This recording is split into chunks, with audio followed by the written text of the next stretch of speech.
Hi guys, welcome to B Banker. स्वागत है आपका आज की क्लास में। आज की वीडियो में मैं हूं प्रीति मैम और आज मैं लेकर के आ गई हूं आपके लिए एक और नई जबरदस्त वाली क्लास। क्या होने वाली है भैया आज की क्लास? चलिए जल्दी से जान लेते हैं। आज पढ़ने वाले हैं बेसिक्स इंग्लिश की सीरीज में यूज्ड टू के प्रयोग। बहुत ज्यादा रिक्वेस्टेड टॉपिक थी। यूज्ड टू के प्रयोग में इतनी प्रॉब्लम्स क्यों आती है भैया आप लोगों को? यूज्ड टू बहुत ज्यादा इंटरेस्टिंग है, आप इसको इस्तेमाल करना सीख लीजिए, इसके मतलब जान लीजिए, फिर देखिए कैसे मजा आता है अंग्रेजी बोलने में, है ना। तो यूज्ड टू के ऊपर आज क्लास कराऊंगी। सारे के सारे जितने भी कॉन्सेप्ट्स हैं ना यूज्ड टू वाले, कहाँ यूज करते हैं, क्यों यूज करते हैं, कहाँ यूज नहीं कर सकते हैं, ये सारी चीजें बताऊंगी, यानी कि कब कहाँ कैसे इस्तेमाल करें। बेसिक्स इंग्लिश की सीरीज में आज सीखेंगे यूज्ड टू के प्रयोग। चलिए शुरू करते हैं आज की क्लास। उसके पहले अगर चैनल पर नए हैं, पहली बार इस क्लास को देख रहे हैं तो जल्दी से कर लीजिए चैनल को सब्सक्राइब करते वक्त बेल आइकॉन दबाना बिल्कुल मत भूलिएगा, ताकि जब भी हमारी कोई नई क्लास आए सबसे पहले आपको पता लग जाए। आप सीधे सीधे हमसे जुड़ सकते हैं इस व्हाट्सएप नंबर के जरिए हमारी बुक्स, हमारी ई बुक्स, हमारी पेड कोर्सेज के बारे में जानने के लिए। साथ ही साथ ये वाली क्लास, इसके जैसी ढेरों क्लास डायरेक्टली अपने मोबाइल तक पाने के लिए आप कर सकते हैं हमें किसी भी सोशल मीडिया साइट्स पर फॉलो। तो चलिए शुरू करें आज की क्लास। तो सबसे पहले मैं बता दूं कि यूज्ड का मतलब क्या होता है, मतलब कैसे समझेंगे यूज्ड टू कहां पे इस्तेमाल करना है, मतलब समझना होगा उसके लिए। यूज्ड टू क्या करता है भाई? यूज्ड टू करता यह है कि वो किसी भूतकाल की आदत या भूतकाल में हमेशा होने वाली क्रिया के लिए इस्तेमाल होता है। कैसे होता है? भूतकाल की आदत या तो दिखाएगा, या तो भूतकाल में हमेशा होने वाली किसी क्रिया के बारे में जब आप बात करें तब आप यूज्ड टू का इस्तेमाल करेंगे। लेकिन भाई मतलब क्या होता है यूज्ड टू का? यूज्ड टू का मतलब होता है ता, था, ती, थी, ते, थे। यानी कि किसी वाक्य के अंत में अगर आपको दिख जाए ता, था, ती, थी, ते, थे, तो आप यूज्ड टू का इस्तेमाल करेंगे। क्लियर है? पास्ट में यूज ता, था, ती, थी, ते, थे, यूज्ड टू का इस्तेमाल। क्लियर? एग्जाम्पल के तौर पर देखिए, मैं वहां जाया करता था। दिख रहा है ता, था का इस्तेमाल।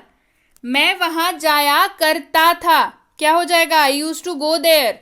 मैं वहां जाया करता था, I use to go there. वह बोला करता था, ही यूज टू स्पीक। वह बोला करता था, ही यूज टू स्पीक। वह अंग्रेजी बोला करता था, he use to speak English. वह अंग्रेजी बोला करता था, he use to speak English. बढ़ते हैं आगे। मैं मिला करता था, आई यूज टू मीट। मैं मिला करता था, मीट मतलब मिलना, है ना। आई यूज टू मीट, मैं मिला करता था, आई यूज टू मीट। मैं उससे मिला करता था, मैं उससे मिला करता था, I use to meet him. I use to meet him. बढ़ते हैं आगे। वे खेला करते थे, दे यूज टू प्ले। अब खेलते हैं या नहीं खेलते हैं उसके बारे में बात नहीं कर रहे हैं। वे खेला करते थे, दे यूज टू प्ले। वे खेला करते थे। अब हो सकता है ना क्रिकेट खेल रहे हो, they use to play cricket, वे क्रिकेट खेला करते थे। हो सकता है टेनिस खेलते हो, they use to play tennis, वे टेनिस खेला करते थे।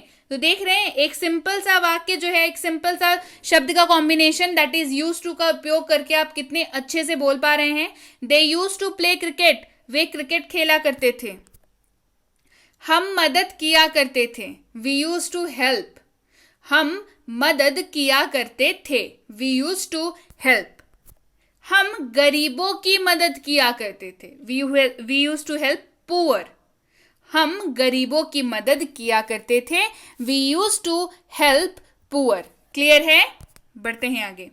वह धूम्रपान किया करता था या धूम्रपान करता था। वह धूम्रपान करता था, ही यूज टू स्मोक। वह धूम्रपान करता था, ही यूज्ड टू स्मोक। वह पहले धूम्रपान करता था, he use to smoke before. वह पहले स्मोक करता था, पहले धूम्रपान करता था, he use to smoke before. बढ़ते हैं आगे। वे पुणे में रहते थे, they use to live in Pune. वे पुणे में रहते थे, they use to live in Pune. Train चलती थी, the train used to run. Train चलती थी, the train used to run. देखिए ट्रेन के साथ रन का ही इस्तेमाल होगा। ट्रेन चलती थी होगा, लेकिन इंग्लिश में रन का इस्तेमाल होगा। ट्रेन चलती थी, train used to run. Train कोयले पर चलती थी, कब की बात है? कल की बात है क्या? बिल्कुल नहीं, पुरानी बात है ना, भूतकाल की बात है। ट्रेन कोयले पर चलती थी। The train used to run on coal. Train कोयले पर चलती थी। The train used to run on coal. Train पहले कोयले पर चलती थी। क्या? ट्रेन पहले कोयले पर चलती थी, है ना। The train used to run on coal before. The train used to run on coal before. Train पहले कोयले पर चलती थी। क्लियर है? अब समझिए कंफ्यूजन कहां पे आती है, समझिए। आपको कंफ्यूजन होती है यूज्ड टू में और सिंपल पास्ट में। कहां पे? यूज्ड टू कहां यूज करें, सिंपल पास्ट कहां यूज करें, क्योंकि हमें तो लगता है कि भाई दोनों सेम है, लेकिन नहीं। देखिए, यूज्ड टू और सिंपल पास्ट में बहुत माइनर सा फर्क है। आई एट मतलब मैंने खाया, अतीत की बात कर रहे हैं, पास्ट की बात कर रहे हैं। मैंने खाया, मैं खाता था। मैंने खाया, मैं खाता था। आई यूज्ड टू ईट, मैं खाया करता था। ये आपका पास्ट दिखा रहा है, ये पुरानी आदत दिखा रहा है। आई यूज्ड टू ईट, मैं खाया करता था। मैं खाया करता था। तो I ate, I used to eat, दोनों में माइनर सा फर्क है, समझना जरूरी है। क्लियर है? इसके साथ ही आप सबके लिए होमवर्क क्या है भाई? होमवर्क आज बताया है यूज टू का यूज, तो आपको करना क्या है? यूज टू को यूज करना है और वे रहते थे इसका अनुवाद लिखना है कमेंट सेक्शन में। मुझे सबके आंसर्स चाहिए, मैं सबके आंसर्स चेक करती हूँ। यूज टू का प्रयोग बता दिया, कब कहाँ कैसे इस्तेमाल होगा ये बता दिया, इतने सारे एग्जाम्पल समझा दिए। अब आपको करना ही है होमवर्क, है ना। होमवर्क करते हैं तो क्या हो जाता है? होमवर्क करते हैं तो लर्निंग ना पक्की हो जाती है, बिल्कुल मोहर लग जाती है लर्निंग पे, फिर भूलते नहीं है ना। तो होमवर्क बिल्कुल किया करिए। होमवर्क क्या है? वे रहते थे कैसे करना है? अनुवाद करना है यूज्ड टू का इस्तेमाल करके। क्लियर? इसके साथ ही आप सबके सामने है भारत का एक लौता मिनी स्पोकन इंग्लिश कोर्स, जिसको आप प्यार से बुला सकते हैं छोटू स्पोकन इंग्लिश कोर्स। जी हाँ, नाम है इसका छोटू, लेकिन बहुत पावरफुल है ये। इसमें आपको मिल जाती हैं, देखिए पिछले 2 साल की रिसर्च में मैंने और मेरी टीम ने पाया कि ऐसे अगर वाक्य, सारे तरह के वाक्यों का अगर अनुवाद करना सीख लें हम लोग, है ना, जितने भी तरह के वाक्य हैं ना, सबका अगर हम लोग को अनुवाद करना आ जाए तो क्या इंग्लिश बोल पाएंगे? कोई भी इंग्लिश बोल पाएगा तब तो, है ना।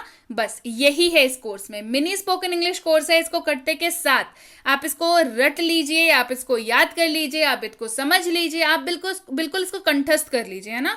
तो देखिए फिर आप कैसे फटाफट अंग्रेजी बोलना शुरू करते हैं। तो बिल्कुल, और इसके साथ ही आप इसकी आ चुकी है ई बुक भी। जी हाँ, 160+ पेजेस की ई बुक है। सारे स्ट्रक्चर्स, एग्जाम्पल्स, रूल्स, सब कुछ है इस कोर्स में। ये सारी चीजें आपको कैसे मिल सकती हैं, यानी कि ये वाली कोर्स की क्लास और ये वाली ई बुक आपको कैसे मिल सकती है? नंबर बताया था ना स्टार्टिंग में, उस नंबर पे करना है आपको व्हाट्सएप। आगे भी बताऊंगी नंबर, घबराने वाली बात नहीं है। तो इस नंबर पर आपको क्या लिख के भेजना है कि मुझे मिनी स्पोकन कोर्स और उसकी ई बुक चाहिए। ये दोनों आपको लिख के भेजना होगा, तभी आपको हमारी टीम द्वारा जो है ये दोनों चीजें भेज दी जाएंगी। क्लियर है? इसके साथ ही आप सबके लिए गुड न्यूज, बहुत जल्दी लॉन्च करने जा रही हूँ 3 किताबें। हेल्पिंग वर्ब्स के ऊपर एक होने वाली है, एक होने वाली है रोजाना प्रयोग होने वाले वाक्यों के ऊपर, एक होने वाली है रोजाना प्रयोग होने वाले शब्दों के ऊपर। तीनों किताबें बहुत जरूरी है। तीनों चीजों के बिना आप अंग्रेजी नहीं बोल सकते हैं। आपको हेल्पिंग वर्ब्स भी चाहिए, आपको वाक्य भी चाहिए, और शब्द तो भाई जितनी तारीफ करूं उतनी कम है, शब्द तो चाहिए ही चाहिए, क्योंकि वाक्य बनाएंगे कैसे अगर शब्द नहीं होगा तो शब्द तो चाहिए ही ना। तो तीनों किताबें मेरी तो तीनों फेवरेट है। आपकी फेवरेट कौन सी होने वाली है ये कमेंट करके मुझे जरूर बताइए। क्लियर? इसके साथ ही अगर आप हमसे जुड़ना चाहते हैं हमारे premium WhatsApp spoken English course पे, तो इसकी इंक्वायरी आप इस नंबर पर कर सकते हैं। इंक्वायरी किस बात की करनी है भाई, कि क्या कोर्स है, कितने दिनों का है, क्या मिलेगा, कब क्लास आएगी, रूटीन क्या है, होमवर्क कैसे मिलेगा, होमवर्क चेक कैसे होगा, मुझे डाउट आएगा तो कहाँ पूछूंगा, कैसे क्लास आएंगी, तो ये सारी चीजें आप व्हाट्सएप पर पूछ सकते हैं। ये जरूर पूछ लीजिएगा किसकी अगली बैच जो है इस कोर्स की वो कब शुरू हो रही है। एडमिशंस रैंडम नहीं होते हैं, बैचेस में ही एडमिशन होते हैं। आई मेंशन बैचेस में ही एडमिशन होते हैं। तो अगर बैच की डेट होगी तो आपकी एडमिशन हो जाएगी, अगर नहीं होगी तो नियर बाय जो भी डेट होगी उसके बारे में पता कर लीजिएगा। ठीक है, चलिए बढ़ते हैं आगे। ये है बेसिक इंग्लिश ग्रामर कोर्स, यानी कि ग्रामर की वही बेसिक वाली कोर्स जिसमें जीरो से ग्रामर सिखाया जाता है। आप पूछते हैं ना व्हाट्सएप पर, मुझे ढेरों मैसेज, हजारों मैसेज मिलते हैं कि मैम जीरो से सिखाइए, कमेंट करते हैं आप जीरो से सिखाइए। तो बिल्कुल ये ग्रामर वाली जो कोर्स है ना, ये जीरो से सिखाने वाली कोर्स है, मतलब जीरो से आपकी कोर्स शुरू होगी। क्लियर? ये बेसिक इंग्लिश ग्रामर कोर्स है। बेसिक अच्छी होना बहुत जरूरी है, नहीं तो एडवांस नहीं समझ आएगा। इसकी इंक्वायरी भी आप इस नंबर पर कर सकते हैं। अब अगर आपके घर में बच्चे हैं तो आपको पता होगा बच्चों को ग्रामर सिखाना बच्चों का खेल नहीं होता, लेकिन अब ये आसान है क्योंकि बी बैंकर लेकर के आया है basic English grammar for kids, जो कि छोटे बच्चों के लिए ग्रामर की कोर्स है। चाहे यह हो आपका ग्रामर का कोई भी टॉपिक, ये इतना इंटरैक्टिव है जो बच्चों को खेल खेल में ग्रामर सिखा देता है, तो उनका मन लगा रहता है। ठीक है, तो वो सीख जल्दी पाते हैं। तो इसकी इंक्वायरी भी आप इस नंबर पर कर सकते हैं। और अगर आप स्कूल जाने वाले बच्चे हैं या आपके बच्चे स्कूल जाते हैं तो ये कोर्स बिल्कुल आपके लिए है, चाहे हो आपका राइटिंग सेक्शन या हो आपका ग्रामर। राइटिंग सेक्शन मतलब ऐसे writing, debate writing, letter writing, notice writing, article writing, letter to editor, letter for shortage of electricity, shortage of water, ये सारी चीजें, ये सारी मुझे पता है ये बहुत इंपॉर्टेंट टॉपिक्स हैं और आप लोग हमेशा फंसते हैं, लेकिन इस कोर्स में ये सारी चीजें आपको सिखाई जाती हैं। आप खुद से इस कोर्स को करने के बाद लेटर लिखने में, एप्लीकेशन लिखने में, ईमेल लिखने में, ऐसे लिखने में आप सक्षम हो जाते हैं। साथ ही कराया जाता है ग्रामर भी। ग्रामर तो भाई कितना इंपॉर्टेंट है क्या ही बताऊं। राइटिंग सेक्शन में मदद करता है, ग्रामर के क्वेश्चंस बन जाते हैं और आपके जो टेक्स्ट बुक होते हैं ना, जिसमें स्टोरीज रहती हैं, उसके क्वेश्चन आंसर्स आते हैं लिटरेचर सेक्शन में, ये भी बन जाते हैं। तो इसकी इंक्वायरी भी आप इस नंबर पर कर सकते हैं। और अगर आप वाकई एक सीरियस एस्पिरेंट हैं जो ऐसे किसी भी कॉम्पिटिटिव एग्जाम की तैयारी कर रहे हो जिसमें अंग्रेजी पूछी जाती है, चाहे नौकरी लेने वाला हो एग्जाम या हो किसी कॉलेज यूनिवर्सिटी में एडमिशन लेने वाला एग्जाम, अंग्रेजी अगर पूछी जाती है तो ये कोर्स बिल्कुल आपके लिए है।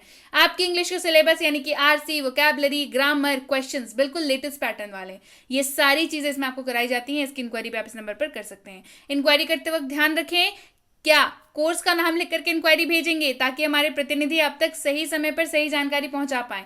जानकारी मिलने में फिर भी 12 से 48 घंटों का वक्त लग जाता है, तो कृपया प्रतीक्षा करें। और अगर मैसेज कर दिया है तो बिल्कुल निश्चिंत हो जाएं, आपको रिप्लाई जरूर मिलेगा। Clear? So yes guys, that's it for today. Thank you so much for watching be with B Banker, empowering life through knowledge. Thank you so much for watching. Stay tune to B banker.